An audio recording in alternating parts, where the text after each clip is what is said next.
Bom dia a todos vocês. Muito bom ver essa comunidade. E a gente tem percebido que estamos um pouco mais encorajados já, de comparecer também com todo o cuidado necessário, também nesse momento de culto. Somos gratos a Deus por isso. A palavra de hoje, esse tema, é um tema que em frente. É um tema sugestivo, porque tem uma brincadeira aqui com essa palavra. Em frente, no sentido de seguir em frente, na direção. Mas também tem enfrentar com N, no sentido de vencer, de enfrentar uma situação. Dá para brincar com duas maneiras. E aqui nós temos uma conotação aí, com uma figura de um soldado. Isso para nós hoje, essa imagem militar, ela politicamente, ela é um pouco questionável, Mas dentro de uma linguagem bíblica, isso era uma realidade pertinente. Era assim que as pessoas se protegiam. Uma aldeia contra a outra, um principado contra o outro, um país contra o outro. E o mundo tinha muitas guerras. E continua, infelizmente, no último século. As grandes guerras aconteceram no século passado.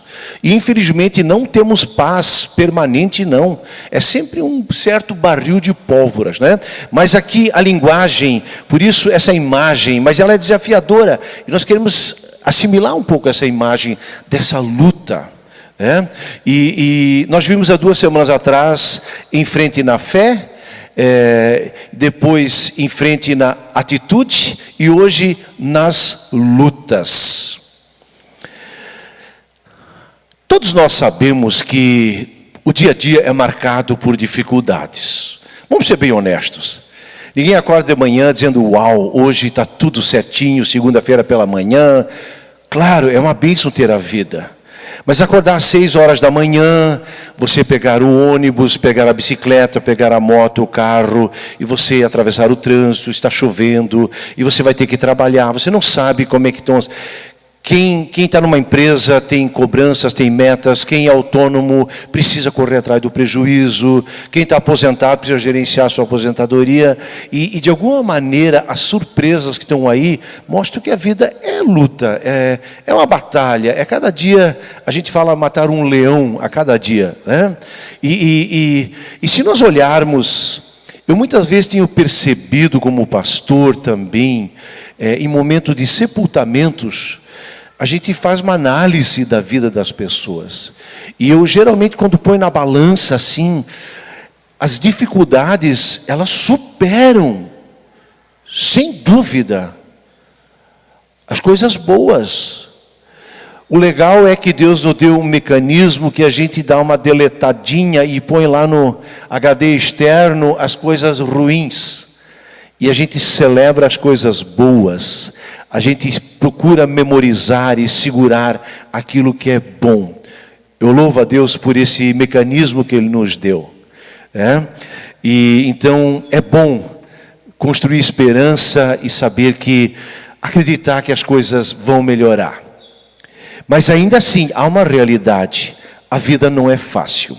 E eu quero apontar 4 tipos de dificuldades. Primeiramente, as dificuldades reais. E a dificuldade real é aquela que não escolhe só você. Eu sou azarado, tudo eu, tudo comigo, tudo com minha família. São realmente as dificuldades que marcam a nossa existência. E se nós olharmos lá em Gênesis capítulo 3, versículo 16 até 24, nós vamos perceber que depois aquela narrativa que quando o ser humano caiu em pecado, Deus diz para a mulher, em dores conceberás os teus filhos, e a tua relação com o teu marido vai ser muitas vezes uma relação de subjugação. Eu acho que essa palavra, ela machuca. Infelizmente, nós homens, temos machucado muitas e muitas vezes a parte feminina. Não é em vão que hoje tem o tal do empoderamento feminino. Porque muita coisa em termos de abuso, em termos de feminicídios aconteceu na história. E sempre foi varrido debaixo do tapete. Não estou dizendo que esse é o caminho, porque simplesmente trocar quem manda não resolve. Tá? Mas eu queria dizer, isso é resultado de uma história. E a Bíblia diz isso. E para o homem diz assim: sob o suor do teu rosto ganharás o pão. Não quero minimizar o esforço feminino também de ser ótimas no que elas fazem. Elas têm conquistado o realmente mercado de trabalho. Mas Deus está dando aqui ao homem, dizendo: não vai ser fácil tu sustentar a tua família. Vai ser aqui, com muito trabalho. E é uma coisa inerente ao homem trabalhar. Tem homem que mesmo está de folga não consegue ficar parado. Sempre tem que fazer alguma coisa ainda.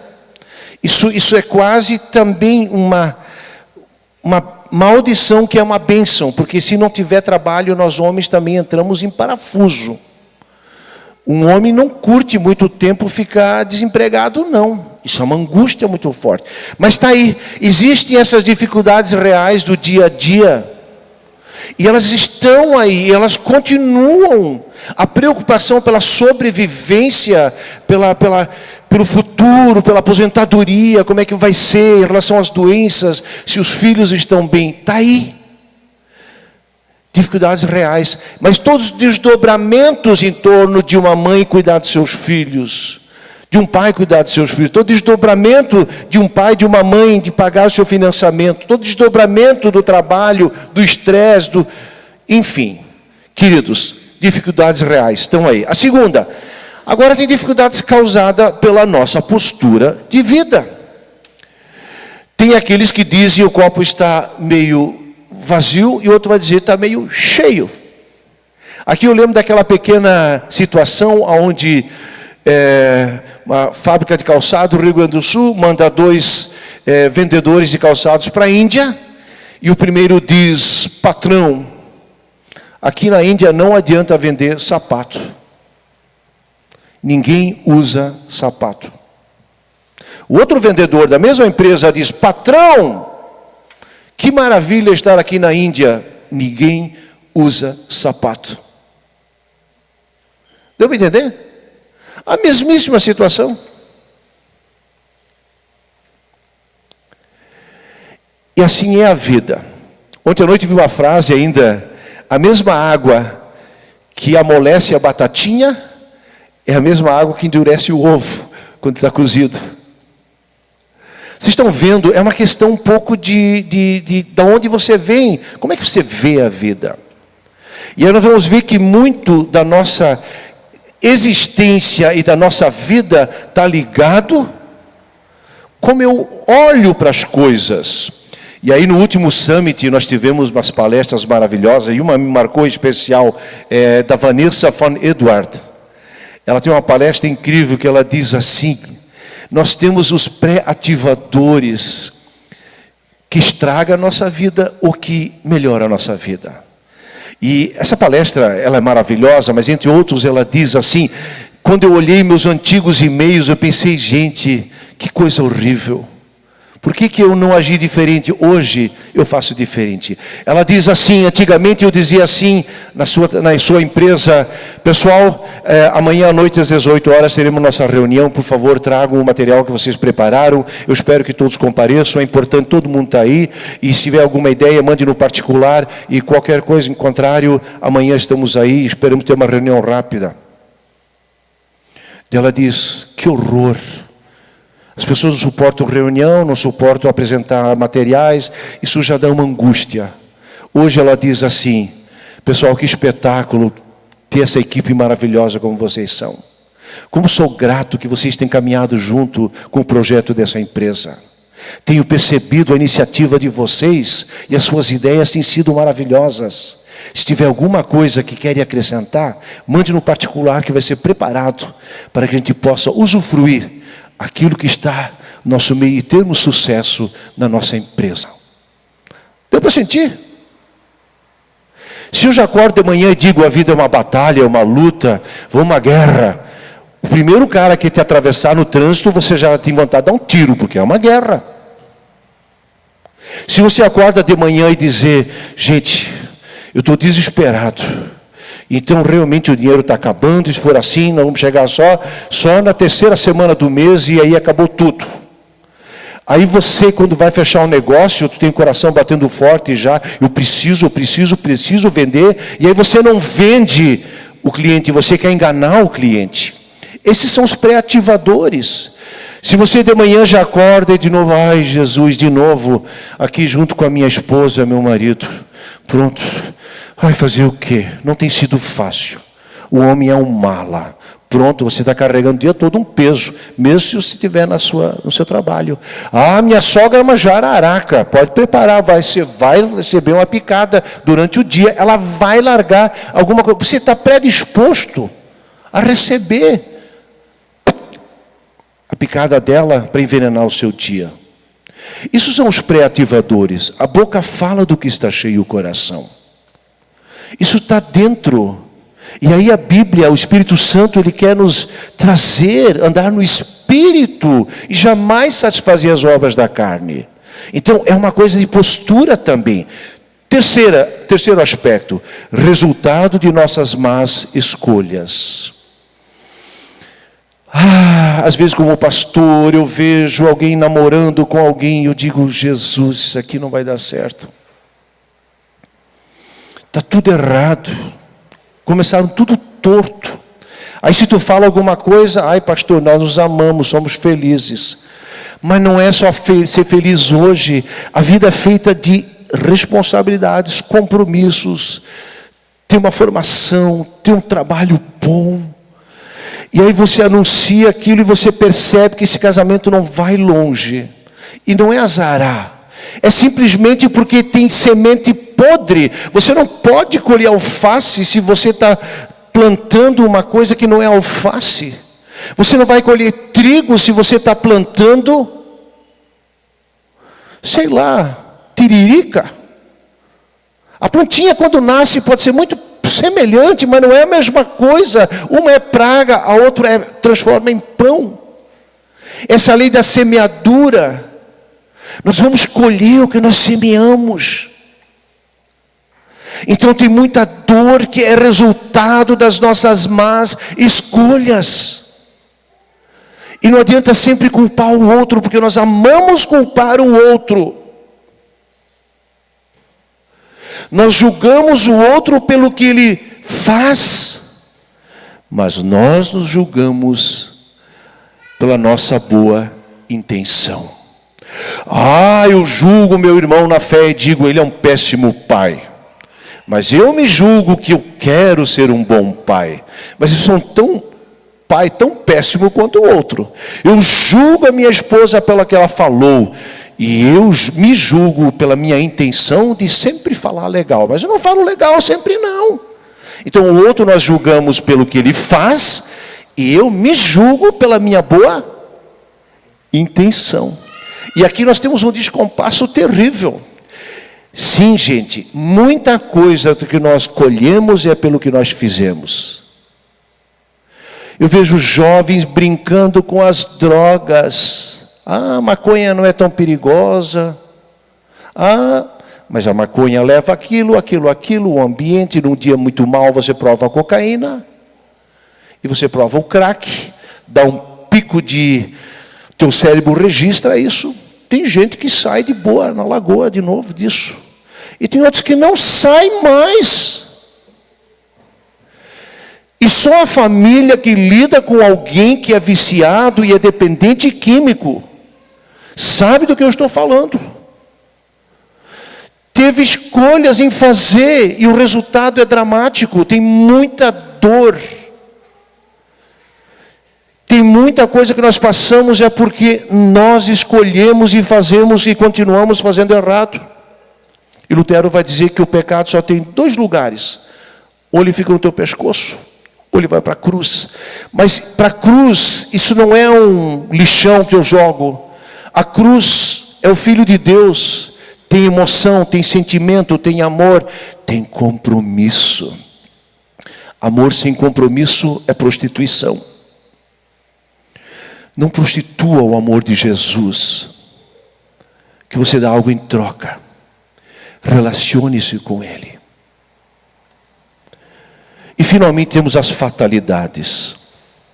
As fatalidades, elas fazem parte, eu colocaria assim dentro da nossa relação Deus, nós, mundo, nossa existência, tem uma linha. Essa linha, acima dessa linha, nós estávamos no paraíso. Tudo que Deus fez era bom, tudo, sem exceção. E o ser humano vivia lá em harmonia entre si, com a natureza, com Deus. Deus aparecia lá na viração do dia, no final do dia, para jogar uma conversa fora com os seres humanos. E quando Deus coloca, mas eu não posso obrigar vocês a ficar aqui dentro. Se vocês não querem, tem uma porta lá que chama Árvore do Bem e do Mal. Se vocês saírem, porque eu amo vocês, se eu amo vocês, eu não posso enclausurar vocês. Então, esse meu amor, ele precisa dar o livre-arbítrio para vocês. Vocês podem ficar aqui dentro, mas se vocês não querem, vocês podem sair. E o ser humano conseguiu levar até a última instância e ele saiu.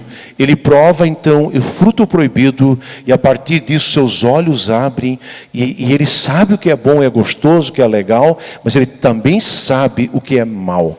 Desde então nós vivemos essa dicotomia de fazer as coisas boas e conseguimos detonar aquilo que é lindo, maravilhoso, muito 10 e detonamos aquilo que é ruim. Essa é a realidade intrigante que pulsa no meu coração. Aqui no meu coração, mas também no teu coração. E sem exceção, Paulo vai dizer em Romanos 3, versículo 11, depois também no 23, não há justo, nem um único sequer. Não há justo. Não tem ninguém que faça o bem, nem você. Não há ninguém que seja correto, que possa transpor essa linha para então agora dizer, eu sou bom, eu sou como Deus. Você não é. Desconfie do seu marido. Ele não é tão bom como você acha que ele é. Desculpe. Desconfie da sua esposa, ela não é tão capaz como você acha que ela é. Desconfie do seu filho, ele é ser humano. Desconfie da sua filha, desconfie dos seus netos, desconfie dos políticos, desconfie do seu presidente. Desconfie dos seus vizinhos. Por favor, eu não estou incitando aqui a desconfiança. Eu só estou querendo tirar essa coisa de botar um ser humano no pedestal. Não coloque seus amigos no pedestal. Não coloque ninguém, ele é só um ser humano. Se você olhar agora, é um ser humano à imagem de Deus. Mas você tem que entender que esse ser humano, ele é frágil, feito do mesmo material, como você. Isso é uma questão de humildade. Isso aqui não é para incitar agora a desconfiança, mas é para nos trazer o realismo de que eu sozinho não consigo. Ontem à noite tive um papo, através de um momento também de uma videochamada, uma jovem, e eu motivei ela assim, tomar uma postura em algumas coisas. Ela disse, pastor, eu não sei se eu consigo. Às vezes eu não consigo. Ela falou bem assim. Aí eu mandei um WhatsApp de volta e disse, fulana, eu vou te passar um segredo. Tem coisas que meus 59 anos, às vezes eu não consigo. Por isso Jesus veio. Essas são as fatalidades que nos alcançam. Vai além da nossa força, do nosso capricho. Aí tem consequências, tem morte, tem câncer, tem desemprego, tem separações, tem traições, está tudo ali. Mas se você se olhar diante da cruz, você se espelha diante da cruz, eu vou diante da cruz. eu já não posso mais julgar nenhum de vocês, porque essa cruz, ela me condena, ela mostra o material que eu sou feito. Então perdoa as minhas dívidas, ó Deus, como eu já perdoei meus devedores. Queridos, isso só faz sentido porque há uma relação acima de tudo isso, que ela precisa ser encarada. Essa relação acima, Isaías 55, 8 e 9, é bacana esse texto.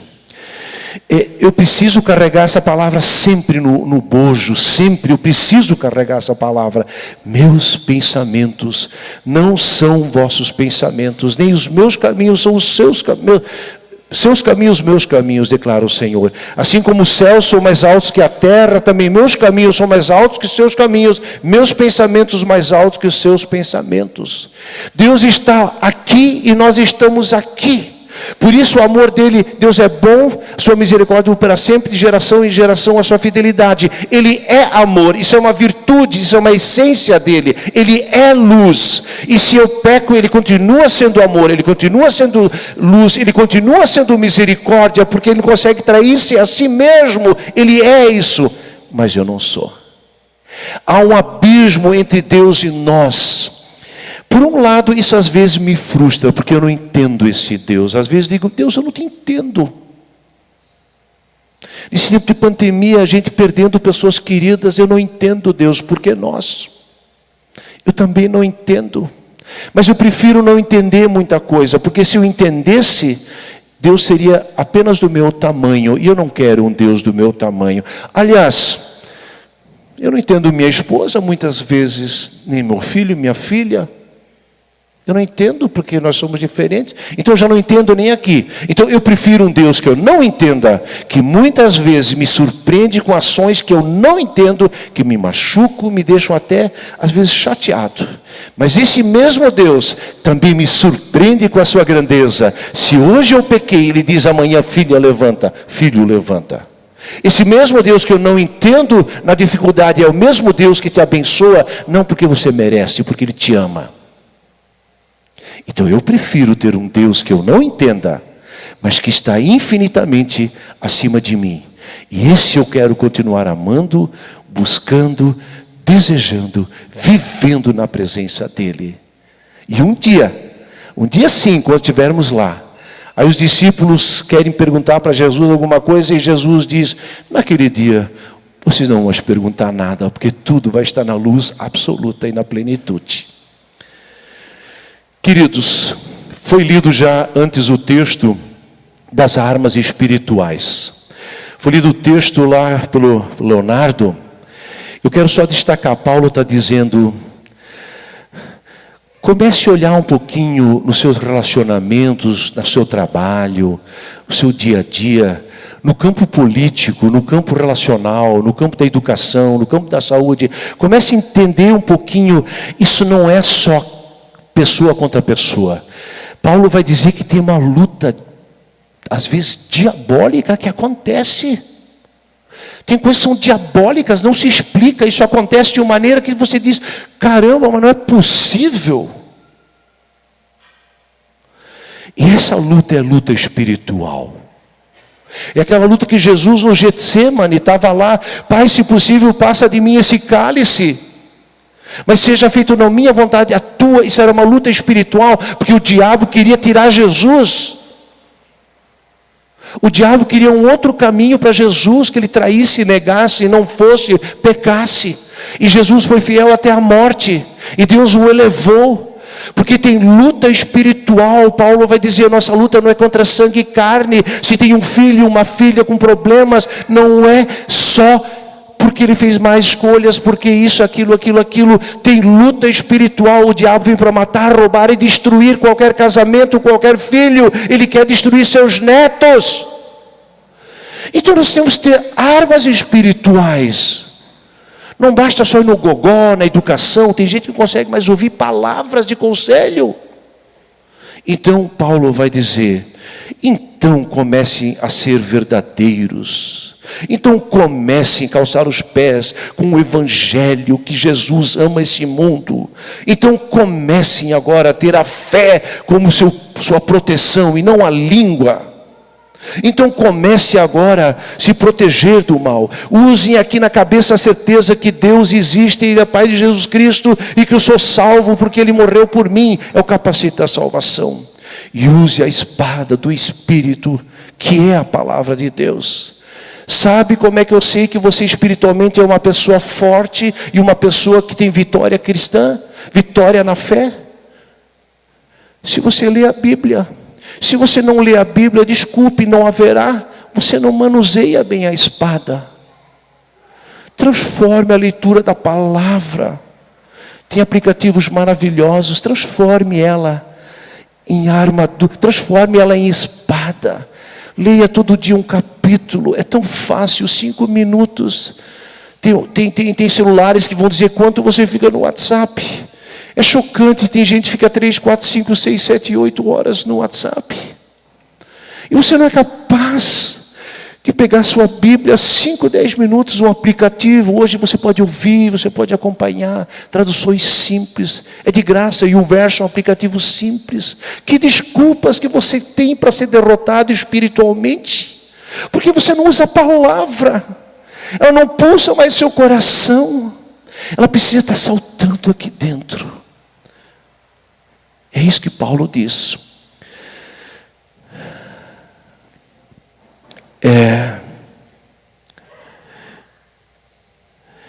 Em 2 Reis, versículo 12 a 19, tem uma pequena história. Eu vou contar ela rapidinho. Onde o profeta Eliseu, ele era o homem que protegia o povo de Deus, porque ele dizia para o rei de Israel: os assírios vão atacar através dessa fronteira, os assírios vão atacar através da outra, eles vão chegar com 2 exércitos. Aí o rei da Síria ficou muito chateado e ele diz para os seus generais: senhores, o que está acontecendo? Tem algum traidor aqui no meio da gente, porque sempre que a gente ataca Israel, eles se preparam, se antecipam e a gente não tem a vitória. E aí alguém diz: eles têm o homem de Deus, o profeta. Ele sabe tudo o que acontece, inclusive no seu palácio, majestade. Então o rei da Síria disse: então nós vamos lá acabar com o profeta. Tirando o profeta, eles vão estar desprotegidos. E aí acontece que numa noite eles vão com um grande exército e colocam ao lado do profeta Eliseu. Eliseu tinha um ajudante. E naquela noite, então, tinha um exército em torno agora da casa do Eliseu, em Dotã, a cidade. E pela madrugada, o ajudante do Eliseu, ele olha pela janela e diz: oh, não, todo esse exército aqui, Senhor, nós estamos fritos, nós estamos acabados. Aí o profeta Eliseu diz: Senhor, abre os olhos do meu ajudante. E ele diz: não tenha medo, aqueles que estão conosco são mais numerosos do que eles. E aí ele diz: Senhor, abre os olhos. E aí abriu os olhos do ajudante, e ele viu que tinha um cinturão de seres celestiais, cheias de cavalos e carros de fogo ao redor de Eliseu. Aqui, a Bíblia nos mostra que há alguma coisa, quando nós somos de Deus, que nos guarda. Essa é uma dimensão espiritual que a gente deve acessar mais, menos aqui, um pouco mais fé do coração. E eu encerro a minha fala com uma pequena história, o livramento através da oração. Aconteceu uma vez, eu não sei se foi na Ásia ou na África, eu li essa história, eu tenho ela por escrito, aonde havia um missionário que teria que ir de uma aldeia para outra, e ele só tinha uma bicicletinha. E ele tinha que atravessar um lugar onde havia muitos homicídios, lugar perigosíssimo. E aí ele teria que mais ou menos pedalar muitas horas, ele não ia dar conta de fazer isso durante o dia. E quando ele chegou à noite, ele fez um acampamentozinho, descansou lá, e aí ele dormiu naquela noite lá no relento, e dia seguinte pegou a bicicleta, seguiu, e lá no outro lado, então, ele fez seu culto, a sua evangelização. Lá onde foi feito o culto e evangelização, chegou um camarada no final, entregou a sua vida para Deus e disse: missionário, eu só estou vendo o senhor hoje aqui, mas como? O senhor veio, onde é que estão os outros 26? 26 como? Essa noite eu quis assaltar o senhor e de repente tinha 26 pessoas junto com o senhor.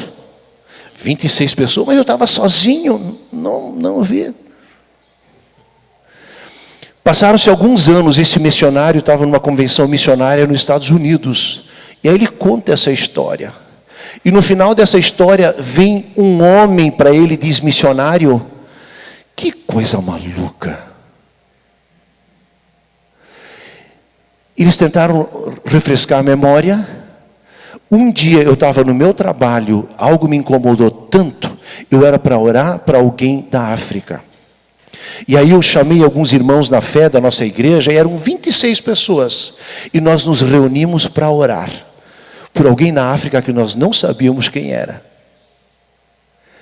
E eles foram ver, e coincidiu que era essa data, era esse dia.